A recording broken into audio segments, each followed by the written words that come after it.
وبركاته. إن الحمد لله نستعينه ونستغفره ونعوذ به من شرور أنفسنا ومن سيئات أعمالنا. من يهده الله فلا مضل له ومن يضلل فلا هادي له. أشهد أن لا إله إلا الله وحده لا شريك له وأشهد أن محمدا عبده ورسوله الكريم. اللهم صل وسلم على نبينا محمد وعلى آله وأصحابه أجمعين. أما بعد، رب اشرح لي صدري ويسر لي أمري واحلل عقدة من لساني yafqahu qawli. Segala puji bagi Allah, kemudian salawat dan salam pada Rasulullah, pada keluarga dan seluruh sahabat-sahabatnya. Jemaah salat subuh, bapak-bapak dan ibu-ibu yang Allah muliakan, insyaallah kita akan lanjutkan tentang dosa-dosa besar.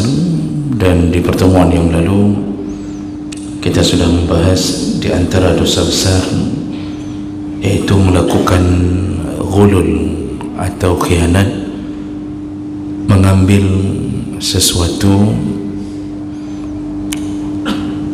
dari pekerjaan yang telah diamanahkan kepada kita. Dan ini bermula dari pengkhianatan salah seorang yang menjaga harta rampasan perang di masa Nabi SAW, ya, yang dia mengambil satu gelang atau kalung, ya, dan dia masukkan ke celah-celah bajunya untuk disembunyikan sebelum harta rampasan perang itu dibagi oleh Nabi SAW. Padahal gelang itu harganya tidak mencapai 2 dirham, artinya tidak sampai 150.000. Kemudian setelah perang dia meninggal dan orang-orang mengatakannya bahwa dia mendapatkan surga, namun Nabi SAW mengatakan dia di neraka. Lalu Nabi tidak mau mensolatkan jenazahnya. Dan setelah diketahui oleh sahabat, dicek, ternyata ada barang yang dia khianat setelah dia diberi pekerjaan untuk menjaga harta rampasan perang. Begitulah pengkhianatan dalam semua urusan, ya, di atas sesuatu yang telah diamanahkan kepada kita, maka jatuh pada dosa besar. Dan nanti hari kiamat disuruh bawa oleh Allah barang yang dikhianatinya di atas pundaknya, berdiri di padang mahsyar 50.000 tahun lamanya dalam keadaan tersiksa, membawa barang-barang yang pernah dia khianati di dunia. Baik, kita lanjutkan. Dosa besar berikutnya yaitu ad-dilalatu ala audatil muslimin. Nah, ini kalau kita terjemahkan yaitu memberi bocoran rahasia dengan kedatangan kaum muslimin. Ini judul ini ditulis berdasarkan kisah di masa Rasulullah SAW. Namun yang dimaksud dari judul ini, sebelum kita bacakan dan ceritakan kisah apa yang dimaksud, ini sebenarnya adalah salah satu dosa besar, yaitu membocorkan rahasia atau berkhianat dengan membocorkan rahasia dari kaum muslimin kepada orang kafir, terutama di masa-masa perang. Ada strategi kaum muslimin yang akan menyerang orang kafir, itu dibocorkan oleh pengkhianat, ya, dengan berbagai maksud. Ini termasuk salah satu dosa besar yang dilaknat oleh Allah Subhanahu wa ta'ala. Ini berdasarkan kisah dalam hadis, yaitu hadis riwayat Tirmizi, Ibnu Majah dari Abi Hurairah radhiyallahu anhu dengan derajat yang sahih. Kisah ini tentang pengkhianatan Hatib bin Abi Balta'ah. Apa yang dilakukan oleh Hatib bin Abi Balta'ah, yaitu ketika Rasulullah sallallahu alaihi wasallam ingin menaklukkan kota kelahirannya dari pendudukan orang kafir setelah 8 tahun Nabi hijrah ke Madinah. Jadi kejadiannya di tahun ke-8 Hijriah, ketika Nabi merasa kekuatan sudah cukup untuk mengambil kembali tanah kelahirannya yang diduduki oleh orang-orang kafir, yang menyebabkan Ka'bah dipenuhi dengan berhala, kesesatan merajalela, kesyirikan, maka Nabi merencanakan untuk menyerang kota Makkah. Dan itu punya strategi khusus, yaitu mereka akan datang tiba-tiba. Jadi Nabi nanti dengan 10.000 pasukan direncanakan akan menyerang tiba-tiba. Jadi tidak ada proses untuk mengumandangkan perang, karena Nabi bermaksud kalau bisa jangan ada pertumpahan darah. Jadi Mekah ditaklukkan tanpa perang, itu yang diinginkan Nabi. Karena kalau sudah diumumkan untuk berperang, maka pasti penduduk Mekah juga bersiap-siap menyambut Nabi. Maka dilakukanlah strategi untuk menyerang diam-diam. Dan Nabi mengatur bahawa dengan kedatangan mereka yang diam-diam, nanti Nabi akan umumkan bahawa yang masuk ke Ka'bah, ke Masjidil Haram akan selamat, yang masuk ke rumah masing-masing menutup pintunya akan selamat, dan yang masuk ke rumah Sufyan bin Muawiyah juga akan selamat. Jadi maksud Nabi memuliakan Sufyan agar Sufyan tersanjung dan menerima Islam, karena di saat itu ketua Put dan Tuhalapan itu Sufyan bin Muawiyah. Jadi begitu cara Nabi, dan itu tidak boleh diketahui oleh penduduk Makkah. Namun apa yang terjadi, jemaah melakukan Allah Subhanahu wa ta'ala, strategi ini ternyata dibocorkan oleh Hatib bin Abi Balta'ah.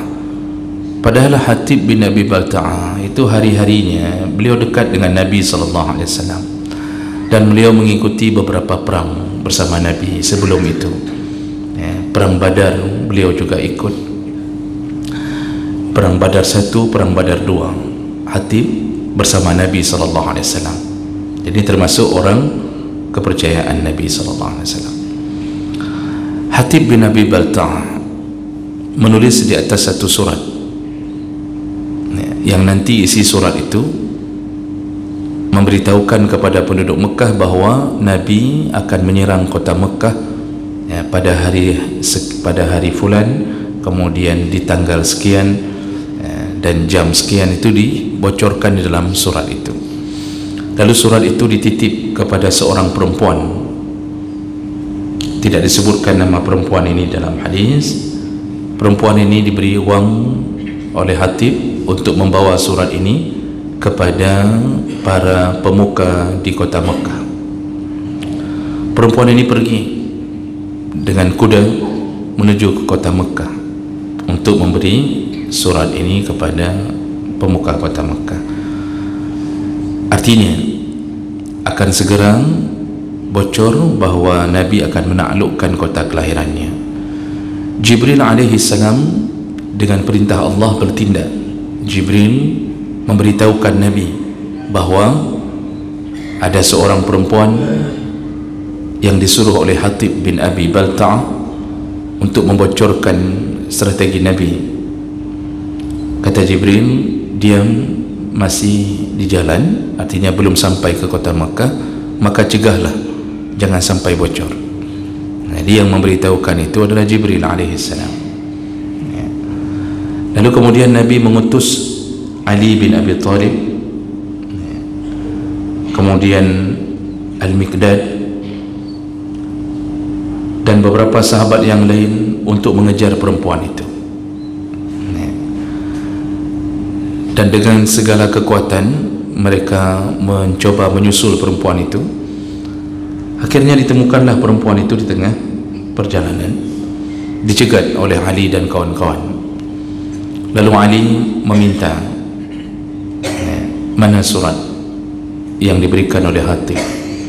Perempuan itu mengatakan tidak ada surat itu, dia mengingkarinya. Lalu Ali mengatakan pasti ada. Akhirnya diperiksa kenderaannya, tidak ditemukan surat itu. Diperiksa bawaannya, barang bawaannya juga tidak ditemukan surat itu. Lalu Ali dengan segala keyakinan terhadap Nabi SAW mengatakan kepada perempuan itu, kalau engkau tidak memberikannya, maka dia akan mengambilnya dengan cara paksa, bahkan sampai akan menelanjangkan perempuan itu. Ini ancaman Ali. Kalau tidak diberi, ditelanjangkan. Nah, disitulah baru perempuan itu kemudian memberi, dan ternyata surat itu disimpan di dalam gelungan rambutnya, dan tentu itu tidak nampak karena dia memakai penutup kepala. Nah, jadi diberikanlah kepada Ali, dan kemudian ditangkaplah perempuan itu, dibawa pulang balik ke Madinah, dan ternyata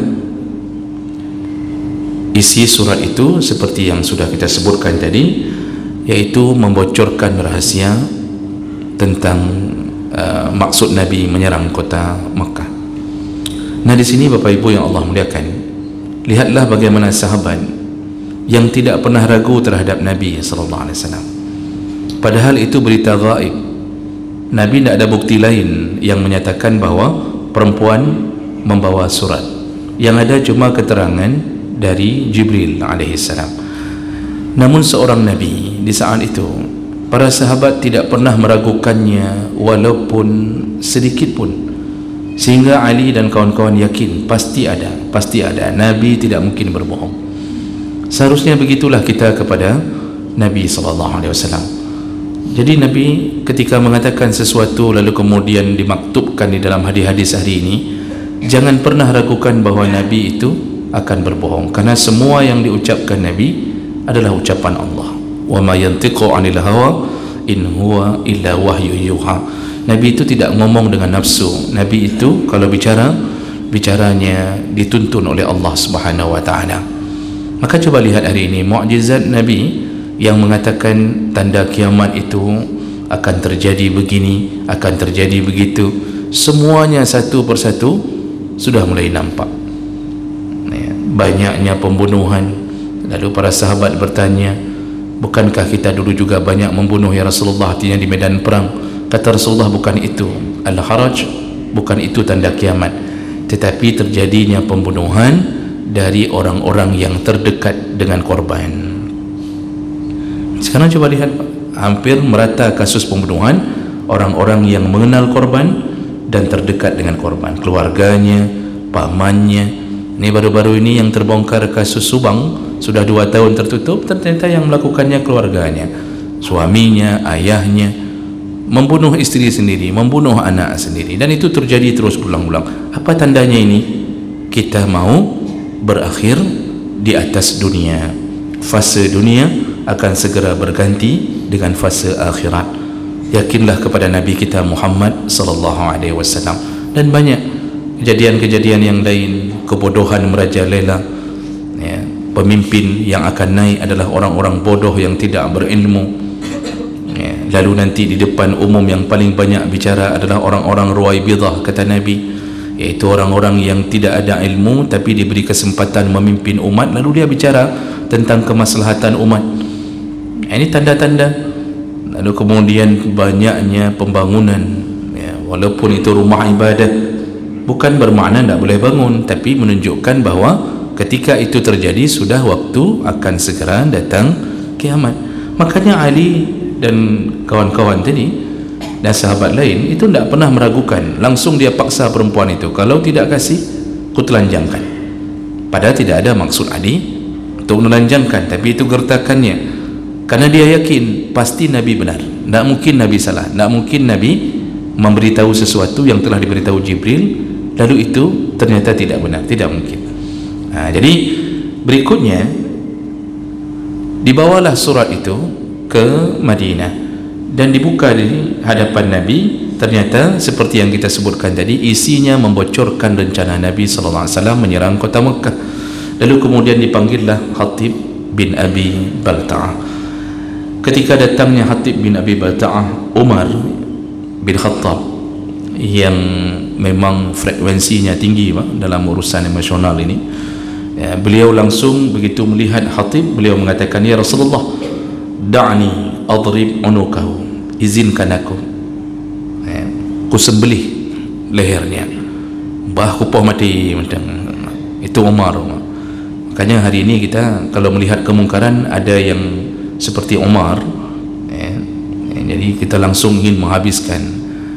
Masalahnya hari ini pertimbangan kita tentu bukan seperti pertimbangan Umar. Umar bencinya bukan ke orangnya, bencinya kepada maksiatnya, dan itu menunjukkan karakter seorang pemimpin yang tegas melihat dan melawan maksiat.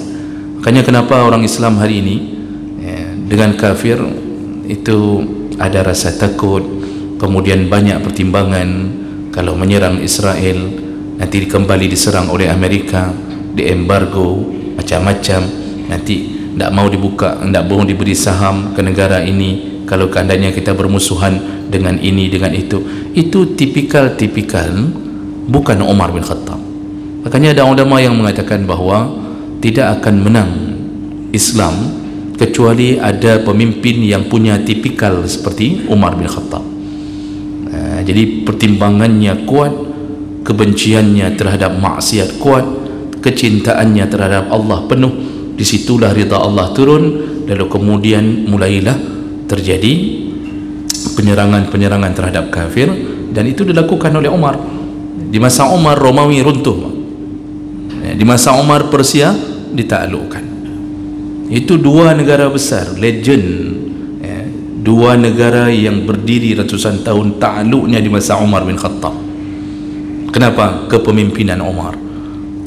Makanya perlu pemimpin seperti ini. Ini pemimpin sudah pada loyo-loyo semua, di saat Palestina sedang diserang, dia buat konser Shakira, berjoget-joget, subhanallah, tidak ada sedikit pun simpatinya terhadap saudaranya yang sedang dibantai. Dan ini baru terjadi di Saudi beberapa malam yang lalu, entah tadi malam entah kemarin malam, itu buat konser Shakira di saat saudaranya sedang dibantai. Bayangkan, di bawah pimpinan MBS. Hanya Allah yang tahu tentang kemunafikan para pemimpin dunia hari ini. Dan jemaah melakukan Allah Subhanahu wa taala. Makanya Umar langsung mengatakan, da'ni adrib unukau, baku poh mati. Begitu kata Umar. Umar tidak pakai bahasa Aceh pada waktu itu, tetap bahasa Arab. Kemudian apa kata Rasulullah? Famana'ahu, kata Rasulullah mengatakan, jangan wahai Umar, jangan. Kenapa? Ternyata Rasulullah punya pertimbangan, yaitu bukan kata Rasulullah menjawab permintaan Umar untuk membunuh Hatib. Kata Rasulullah jangan. Kenapa? Ternyata karena Rasulullah mempertimbangkan Hatib adalah orang-orang yang pernah ikut perang bersama Nabi sebelumnya, terutama dia mengikuti perang Badar, berjuang bersama Nabi. Maka Nabi mengatakan, jangan wahai Umar, bukankah dia pernah ikut perang Badar bersama kita? Dan bukankah Allah mengatakan bahawa orang-orang yang telah mengikuti perang Badar, Allah ampunkan dosanya yang telah berlalu dan dosa-dosanya ke depan. Jadi pertimbangannya adalah kebaikan Khatib sebelum melakukan pengkhianatan itu. Akhirnya Umar, kalau sudah dengar Rasulullah, tidak ada yang lebih dia taati kecuali Allah dan Nabi-Nya. Umar tidak peduli, emosinya langsung turun kalau Rasulullah sudah mengatakan itu. Begitu karakter Umar. Gedanya orangnya kereh, tapi kereh gedanya kereh hana penutuh, tidak ada penutusnya. Jadi hancur-hancuran, hambur saja, tidak peduli mana yang baik mana yang buruk. Jadi jemaah melakukan Allah Subhanahu Wa Taala. Lalu Rasulullah bertanya dengan bijaknya kepada Hatib. Rasulullah menginterogasi, kenapa engkau melakukan itu ya Hatib? Lalu Hatib menyatakan, ini hadisnya panjang Pak. Hatib mengatakan, ya Rasulullah, jangan buru-buru menghakimiku. Aku sengaja ingin membocorkan rahasia ini.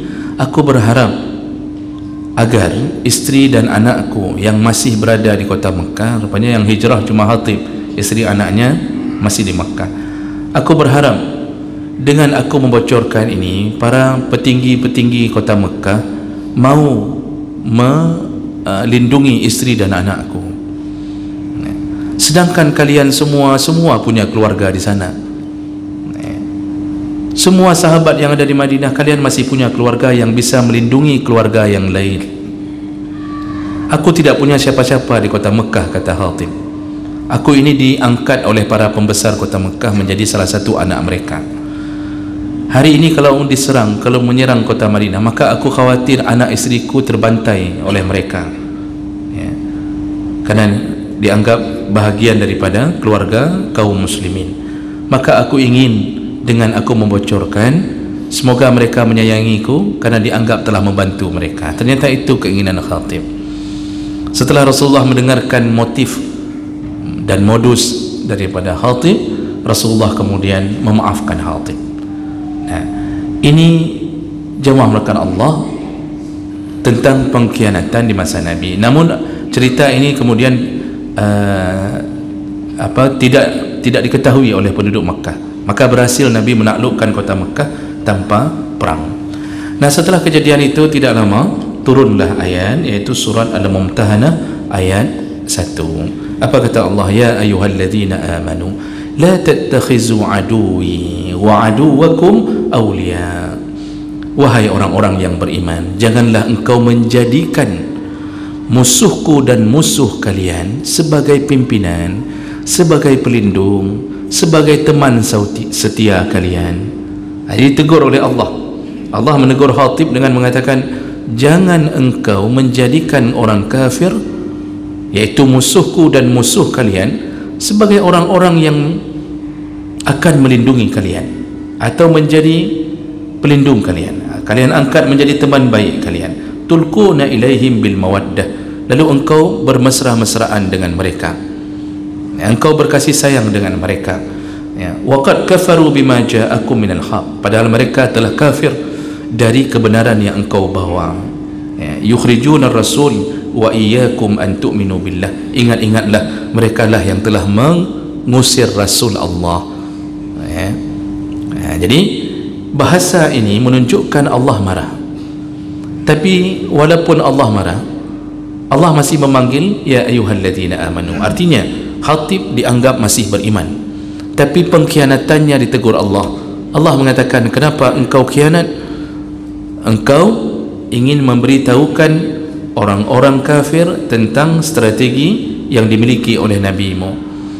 Engkau jadikan mereka sebagai pelindungmu, padahal Allah lah pelindungmu. Begitu kata Allah secara ringkas apa yang kita bacakan dari ayat tadi. Makanya Bapak Ibu yang Allah muliakan, dari situ kita ketahui bahawa berkhianat terhadap kaum muslimin, lalu kemudian menunjukkan loyalitas terhadap kafir, itu dosa besar. Mengkhianati kaum muslimin, menunjukkan kesetiaan terhadap kafir dalam bentuk apapun, dosa besar. Apalagi sampai membocorkan rahasia kaum muslimin. Maka perjuangan kita hari ini yang tidak bisa mendapatkan tiket ke Palestina, perjuangan kita hari ini yang tidak bisa membuat kita syahid di medan perang untuk berperang kepada salah satu bangsa yang telah dilaknat Allah dari masa Nabi Allah Musa alaihissalam, kita tidak bisa melakukan itu. Paling kurang janganlah berkhianat kepada kaum muslimin. Apa contoh sederhana Bapak Ibu yang Allah muliakan? Ketika kita diajak untuk memboikot produk-produk Israel, Lalu dibuatlah sebuah statement bahawa setiap kali pembelian yang kita lakukan, maka sungguh hasil itu telah disumbangkan kepada Israel untuk membunuh saudara kita. Setiap kali pembelian Coca-Cola, setiap kali pembelian dari barang-barang di Starbucks, kopi Starbucks, kuihnya macam model, ya, semua yang telah kita tahu, itu kalau keripik lies, nah itu memang notabene nya produk Israel. Di Mesir itu ada rinso, bahasa kita rinso, deterjen itu mereknya dari masa kami di sana itu sudah banyak beredar, namanya Ariel. Ariel itu Arab Israel, tapi kualitasnya bagus sekali, Pak. Kualitasnya bagus sekali. Makanan, minuman, semua produk-produk ketika diajak untuk diboikot demi tujuan membangkrutkan agar Israel tidak bisa dibantu dengan komunitas para pengusaha ini, ya, maka seharusnya kita tidak berkhianat. Seharusnya kita mulai berfikir bahawa apa salahnya kita menolong dan berperang dengan cara seperti ini, yaitu tidak menolong mereka untuk mendapatkan dana. Maka tahanlah diri sebentar, walaupun hanya sekitar setahun, tahanlah diri sebentar untuk tidak terlibat dengan produk-produk ini. Maka jemaah melakukan Allah, seharusnya yang kita bangun, ya, sebagai kaum muslimin, jangan sampai sudah kita tidak tolong lalu kemudian kita membuat mereka penuh dengan bantuan melalui pembelian kita. Walaupun ada yang mengatakan itu dengan boikot itu kan yang rugi kita juga. Dengan memboikot Aqua, yang rugi kan para pekerja di pabrik Aqua, dan itu orang-orang muslimin. Jemaah melakukan Allah, ini lingkaran setan, Pak. Ya, karena kita sudah bekerja di situ, maka kita mengatakan seperti itu. Jadi kita terlibat dan terjebak di dalam usaha-usahanya milik orang kafir, yang dia memang menolong dengan usaha itu untuk membangkitkan perlawanan terhadap kaum muslimin. Berbeda dengan usaha-usaha yang tidak menolong orang-orang kafir untuk menumpahkan darah saudara kita, itu mungkin berbeda. Ya, produk-produk yang tidak menolong itu, maka mungkin masih bisa kita pakai. Maka ini termasuk kalau orang yang sifatnya Allah, itu pun Allah, itu pun, ini ada jiwa khianat, dia nak mikir sama sekali tentang kehidupan saudaranya. Dalam perang sejarah Aceh dulu dikenal salah seorang pengkhianat nomor wahid, namanya Panglima Tibang. Makanya semua pengkhianat hari ini di Aceh disebut Panglima Tibang, Panglima Tibang. Atau yang mengatakan Panglima Tibang, maksudnya turunan Panglima Tibang, berkhianat kepada Belanda. Dulu Omar, Tengku Umar itu kan pernah dicap pengkhianat, kemudian baru terpulihkan namanya setelah mengetahui tujuan beliau mendekat ke Belanda untuk mencuri senjata. Setelah mendapatkan senjata yang banyak, lalu beliau membelot kembali kepada kaum muslimin di Aceh dan kembali memerangi Belanda. Di situ baru namanya bersih. Sebelum itu Tengku Umar sudah dijuluki pengkhianat. Pengkhianat ini berbahaya, cukup satu lidah tapi hancur segala-gala, ya. Makanya banyak dalam sejarah Islam terjadi kehancuran Islam karena gara dikhianati, ya. Termasuklah pembunuhan turunan-turunan Nabi, yaitu Husain, Hasan, itu diawali dengan para pengkhianat. Maka jemaah melakukan Allah, ya, janganlah kita termasuk golongan orang-orang yang berkhianat terhadap agama kita, terhadap kaum muslimin. Walaupun kita harus mati berkalang tanah demi membela mereka, itu lebih mulia daripada duduk di dalam istana yang diberikan oleh orang-orang kafir. Dan jangan jadikan orang-orang kafir sebagai orang yang kita agungkan lalu kita menampakkan loyalitas kita kepada mereka. Mudah-mudahan bermanfaat. Subhanakallahumma bihamdik, asyhadu an la ilaha illa anta, astaghfiruka wa atubu ilaik. Wassalamu alaikum warahmatullahi wabarakatuh.